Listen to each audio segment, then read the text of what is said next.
I'd like to back up just to get the picture of what we're looking at here today in the lesson, kind of give us a little bit of a background. Let's just begin in the first verse of chapter 2, if you got your Bible, and you can go along with it. We'll go rather quickly up till we get to the part that we have before us to teach today. Luke, or Mark, I keep saying Luke, it's Mark chapter 2, I'm sorry. Mark chapter 2 and verse 1. And we're speaking of Christ here. And again he entered into Capernaum after some days, and it was noised that he was in the house. Wherever Jesus was, there was something going on.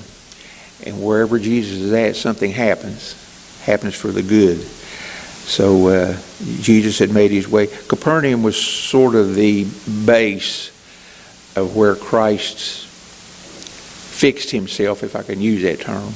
He traveled, he went to different areas, but Capernaum was the solid rock, I guess, of the beginning of his ministry here on earth. Verse 2, and straightway many were gathered together, insomuch that there was no room to receive them. No, not so much as about the door. And he preached the word unto them. Wherever he went to speak, the crowds gathered. They thronged him. I don't care where it was at, but they followed him. When I was reading this and trying to put things together after I talked to Brother Charlie, I thought how sad it is today that we have a facility like this and look at the empty seats compared to the full seats.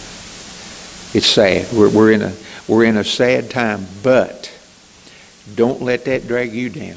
You be a light. You be the light out there, and they'll want to know what's going on, and they'll want to come in and see what's going on. Let's pray that way anyway. Verse 3, and they came unto him, bringing one sick of the palsy, which was born of 4. And when they could not come nigh unto him for the press, the throng that had gathered, they uncovered the roof where he was. Think about that now. Think about the devotion these 4 guys had for their friend. They uncovered the roof where he was, and when they had broken it up, they let down the bed wherein the sick of the palsy lay. I just wonder if the throng that was there that day really knew what was going on. They were listening to Jesus. I'm sure Jesus knew. Nothing's a surprise to him. But right up above where Jesus was standing, that's where they was peeling this roof back. I'm sure some pieces had to be falling down around where they were gathered. But they let him down where Jesus was. Verse 5, when Jesus saw their faith, he said unto the sick of the palsy, Son, thy sins be forgiven thee. What words to hear from Christ. Thy sins be forgiven thee. There he was laying in the bed. His 4 buddies there with him. No doubt they had to show some type of emotion. I mean, even the fellow that was in the bed, sick of the palsy, he had to feel something of the words of Jesus when he's directing it right to the individual laying there in that bed. A feeling had to take place. But faith was honored right here.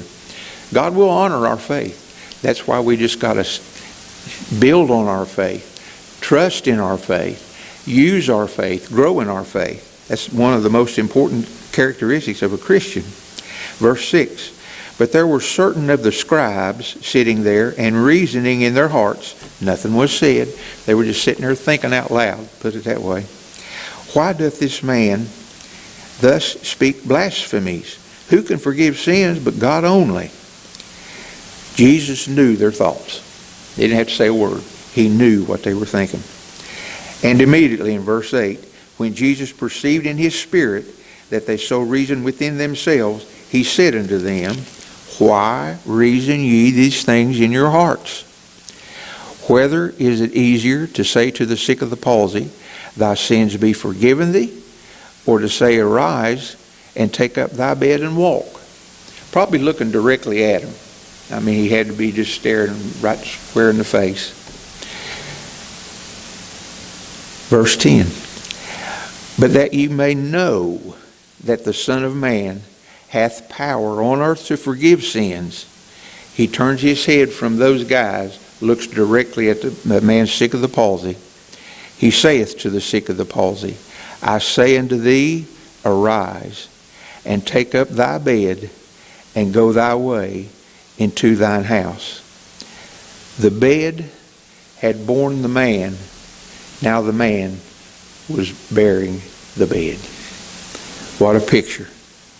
And immediately he arose, took up the bed, and went forth before them all, insomuch that they were all amazed, and glorified God, saying, we never saw it on this fashion, or in this manner, or in this way. Now that's the introduction to where our lesson begins now. But just imagine the scene that's taken place in that house. What has just happened. Jesus in the midst of it all. But yet you had your scribes and your Pharisees over here trying to defeat. And you had your throng of people over here anxious to hear. Not just with these, but with this. Which is the most important part of hearing. It's got to come from here. Verse 13 in our lesson. And he went forth again by the seaside. Evidently, the house was so thronged, and probably after this that was going on, it probably kept growing. Word got out what's going on over in that house. So evidently, he went forth again by the seaside, a wide open area here that he has. And all the multitude resorted unto him, or came unto him, and he taught them. Multitudes of people. My, how things have changed in today's world. I read a piece the other day where Christianity is being attacked far and above any other religion in the world. It's sad, but we were told in the book that that's going to happen. We're not going to have blue sky, sunshiny days the whole life of our Christianity. There's going to be dark days. There's going to be storms. There's going to be trying times. There's going to be tempting times. There's going to be some rough time being a Christian. But keep our faith in Him. Keep our eyes in this, and keep trusting in this. Lean upon this. Make sure you get some of this in you every day. Every day. If it's just a little, that's fine. But if you got time for a lot, take a lot in, okay? But the multitudes were gathered together to hear him. Verse 14. And as he passed by, he saw Levi, the son of Alphaeus, sitting at the receipt of custom, and said unto him, follow me. And he arose and followed him. What a verse. Alphaeus. Alphaeus was the husband to that Mary who was sister or near kinswoman to the Virgin Mary. So Levi had to know a little bit about Jesus prior to this. In that lineage, he grew up in this knowing of Christ, or hearing of Christ, I should put it that way. Hearing of Christ. So here he is. He's a tax collector. We'll get into that in just a minute. But he had heard of Jesus prior. There's no doubt. This receipt of custom, it's nothing but a tax collector's booth. It was just like a little, almost like a lifeguard station, you might say. He was kind of elevated a little bit, and they brought their taxes and their stuff to him. Now, they're Jewish people, okay? But the Romans would invite the Jewish people that they felt like they could trust to be tax collectors. And you've always got some out there that will do anything for this right here. So Levi was one of those that wanted this. He had heard about Jesus. I don't want to say he knew about it, but he had heard about it. But this right here was a little bit more interesting to him. That put a division between the Jews right there. You're going against us. You're leaning into the Roman government. You're not one of us anymore. They would just disown them. The Jewish people would just disown their friend. Levi had friends. We'll see that here in a minute. But there was a choice to be made, and Levi chose to be the tax collector for that area in Capernaum right here. Now, where Capernaum was, it's along the seashore here where he was at, and he was possibly the one that took the tariffs or the taxes from the ferries that would come in with the goods and whatever that come in, and they would have to pay their taxes. He was probably the one there to take that. Now, when the Roman government would invite one of those to be a part of them in tax collecting, they would get them aside. And they would say, now right here is the figure that you've got to come up with. They would show them that. If you're not at that figure, you're responsible for what's negative here. You got to pay that part. So the tax collectors would make sure that they got that part plus. They made sure that they satisfied the government in their own little pockets. And some would they could look at him and say, well, I think this fella can afford this much. And he would get, of course, nothing they could do. Their hands were tied. This is the tax guy, belongs to the Roman government. You do anything to him and you're gone. So they had to do what the tax collector said. And it was, I don't want to say easy, but they would look them in the eye and say, you owe this much. And they had to pay it. Well, Levi, Matthew Henry put it this way: Levi was but a loose, extravagant young man or a publican.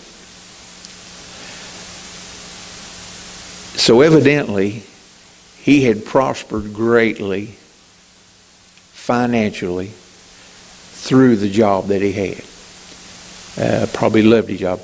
Took a lot of grief from some of his family and buddies around him, but the dollar meant a little bit more than the fellow man, put it that way. So, all of this being said, Jesus went by the receipt of custom where Levi sat. He looked right at him and said, "Follow me." And the rest of it's amazing. And he, being Levi, arose and followed him. Right at that time, Levi left all that he had. He left it all. What he had heard of Jesus was lodged within him, here and here. Evidently, he couldn't get away from it. And when those words, if I looked at Mark and said, "Follow me," but coming from Jesus and looking at you and say, "Follow me," whew, a whole different picture right here.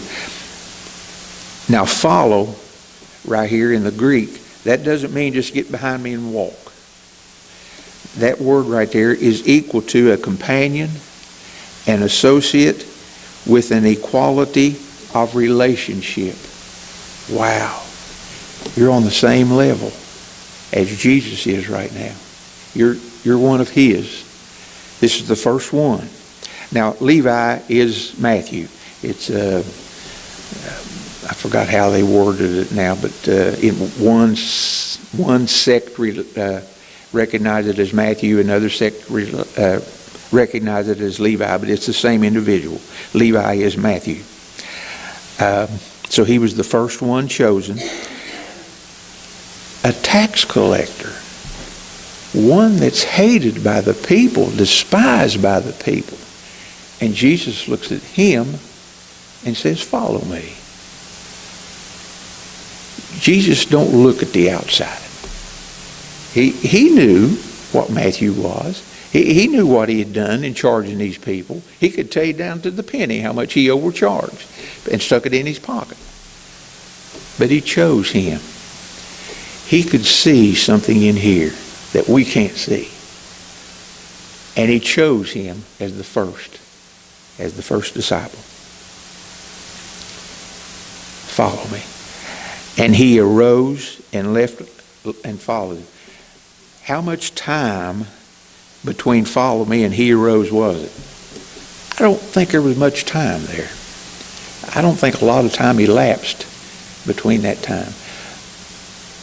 When God calls you and invites you, he doesn't command, he invites you for a job or a position, do it as quickly as you can.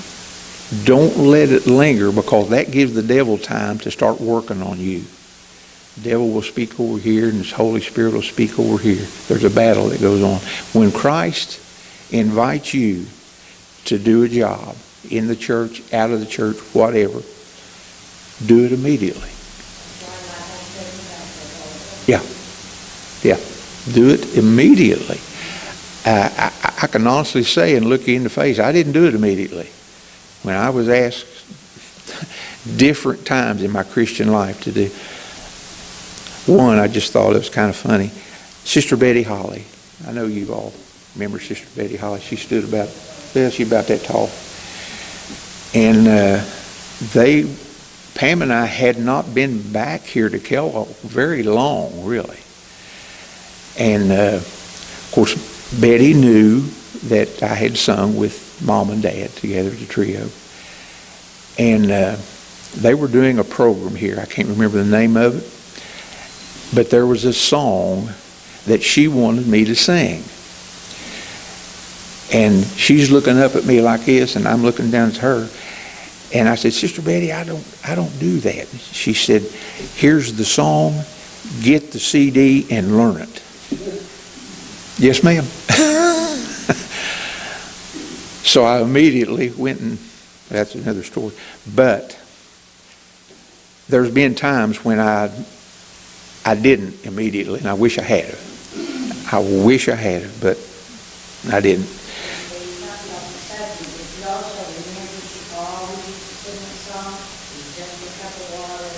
That's right, she did. Yeah.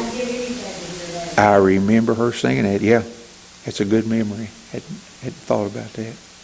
She was a fine lady. She was one that you just couldn't say no to, John. I couldn't say no, and I had never done that before. But God had to be in it. So, but when He asks you to do something, do it.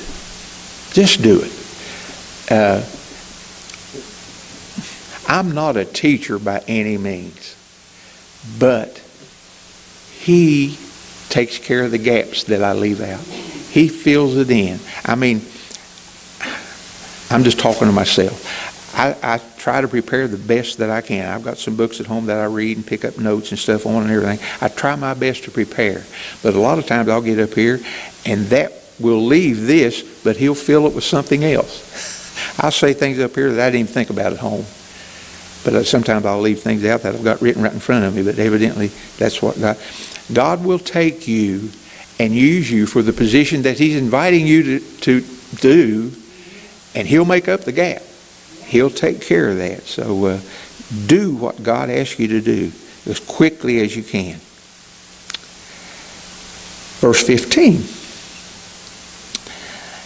Notice these first 5 words. And it came to pass. I heard Brother Charlie Spears preach a message on that. And it came to pass. It's a good message. Brother Charlie's a fine fellow. But that means there's time spent here. Okay? So, and it came to pass. How much time between verse 14 and verse 15 are we? Because it says, and it come to pass that as Jesus sat at meat in His house. Okay? And it came to pass. Listen. Jesus had just invited Levi to follow Him. let's put it in these terms. A young Christian, okay? Person gets saved. You don't invite that person to teach a class next Sunday. It don't work. You've got to grow as a Christian. You've got to learn yourself as a Christian before you can teach somebody else how to and what to do. I'm satisfied that Jesus was giving Levi some time here to be established in the faith, to get himself rooted and grounded and trust in Jesus with everything he had before he went to his house to have dinner. Now, how much time that was, I don't know. I couldn't tell you. But Christianity is something that you just don't rush into, grab, take hold, and run back out the door. He was under conviction. Over here, the man with... no, it was the story that I read before Sunday school, Brother North. He was a sinner, a flat out, he was a sinner. But he became under conviction when God began to work on him, and he ended up being a great evangelist. Right here, Jesus was giving Levi time, I can't think of the word, to separate himself from this life to the life that he said, follow me. He was giving Levi time to realize, I've got to let all of this go. You might jump into something immediately, and boy, I wish I had. No, it don't work that way. Christianity is, there's no gray area. It's either black or it's white. That's just the way it is. And he was giving Levi time to where he could decide, do I want to still hang on to this a little bit, or do I want to follow him with my whole heart? So as it came to pass, as Jesus sat at meat in his house, many publicans and sinners sat together with Jesus and his disciples, for there were many, and they followed him. Many publicans and sinners. Publican, in the Greek, the word is telones, T-E-L-O-N-E-S, telones, which means tax farmer. So there were many of these tax collectors and sinners that were sitting together with Jesus and his disciples in the house of Levi. Get myself together here. This dinner, well, the publicans and the sinners that were there, they were not there for their conscience sake, for the conviction's sake. Let's put it that way. They were there for curiosity's sake. They had heard. Some of them had seen what Jesus had did. Now they're there to see him and witness anything else that goes on. I'll be able to see it myself. They weren't there for this. They were there for just what they could gain out of this, or what they could make Jesus look like, and just try to trash him. I'll put it that way. They wouldn't come to hear him preach, but they would come to hear him being persecuted, being tried. That awful. Boy, wouldn't you like to heard John 1 message that he preached? Oh my. And the voice that Christ has had to have. Being in that house where he was earlier with the man with the palsy, certainly they could hear him, the ones that were close enough, but the ones that were on the outside and everything might not have heard him real well. But the seashore was wide open, and how deep were the people from where Jesus was at? But he had to have a voice to where the people could hear and understand. It's just, that to me is amazing. But they wouldn't go to hear him preach, but they would go to something like this to see what's going on, to see what's going to shake up and take place. Now this feast that Levi was making, I hope I don't get ahead of myself here. To Levi, it was more or less a farewell feast to his friends that he was with. He'd made a lot of buddies as a tax collector. Probably had a lot of stories to tell. A lot of times together, a lot of party times together with his friends. But he was leaving that all behind. And he was gathering them all together as a farewell. But he invited Jesus to come to his house because he wanted his presence in his house to where these might be able to feel it like he felt it when he said, "Follow me." Levi wanted them to feel that presence of Jesus in the house. He wanted to show how cheerful he was, how happy, really, truly happy he was. It wasn't a temporary happiness. This was something that was going to last for a long time. Now, don't get me wrong there. When, as a Christian, have you had any sad times? Yes. Have you had any hard times? Yes. Times that are very unpleasant. Listen, we're not saved and put into a bubble and protected. We live our life, but we're in the devil's domain, and he doesn't like us. He doesn't like us at all. He knows where he's going, and he wants to take just as many with him as he can. My goodness, the stuff that's been happening just this year in our country, unbelievable. And the people that are leaving this world, I hope they're all saved, but we'll hear of an individual, Pam and I will, of an individual that we know or knew of or had known. And when they pass, us not knowing, one of the first things that comes out of our mouth is, "I wonder if he or she ever got saved." Wow, you just don't know. I want to leave a testimony to where people will know where I'm at when they leave this world.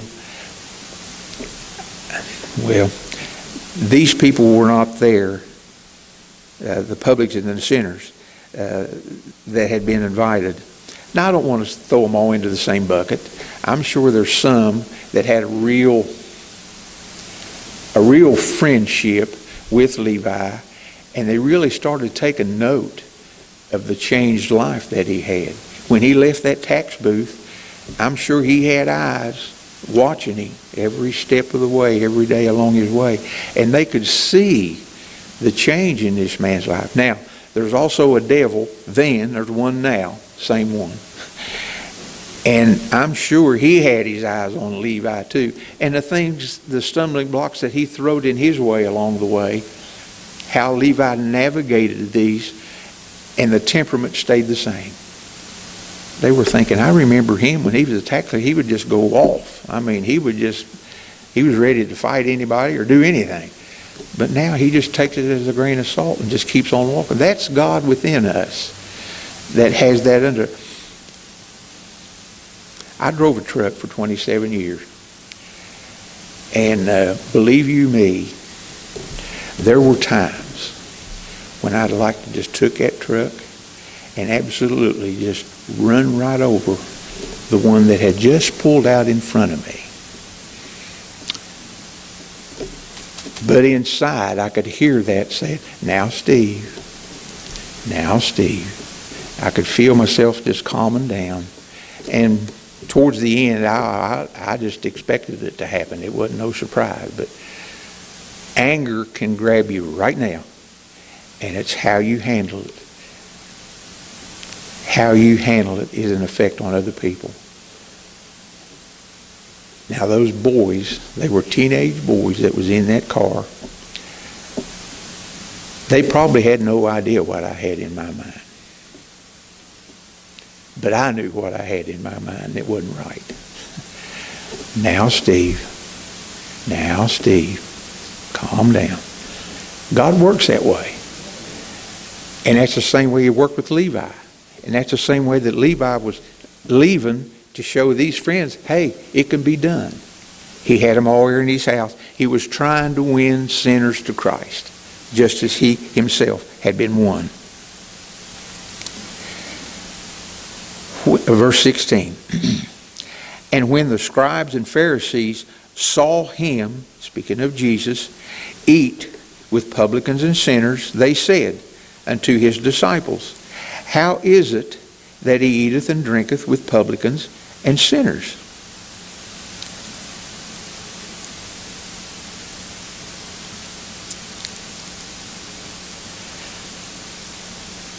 There sits Jesus in the midst of this. I'm sure there's a good crowd there. And a lot of conversation going on across the table, back and forth and around. But they're speaking to the disciples. They're not looking at Jesus. Might have been a little bit of an intimidation there.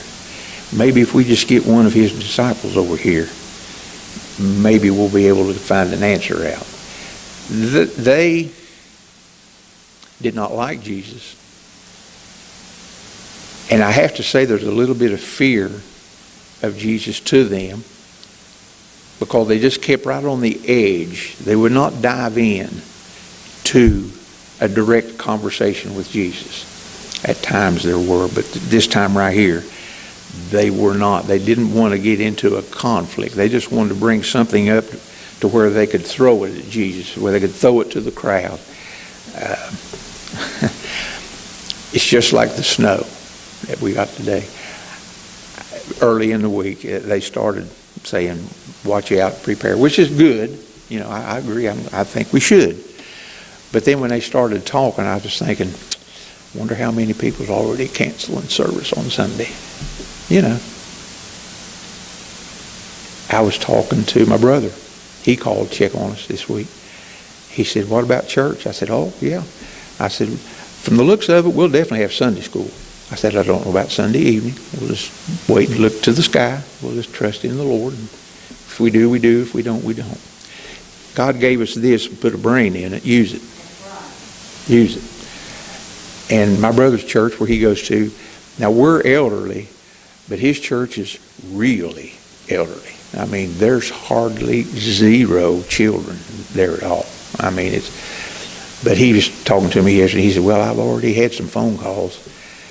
People tell me that they wasn't going to be there, which is elderly people, I understand. But they have a pastor somewhat like ours. And when the church bell's ringing, he wants to be there. And Gary said, I can just imagine Pastor Lou in the morning when he wakes up and sees the concrete and no snow, he's going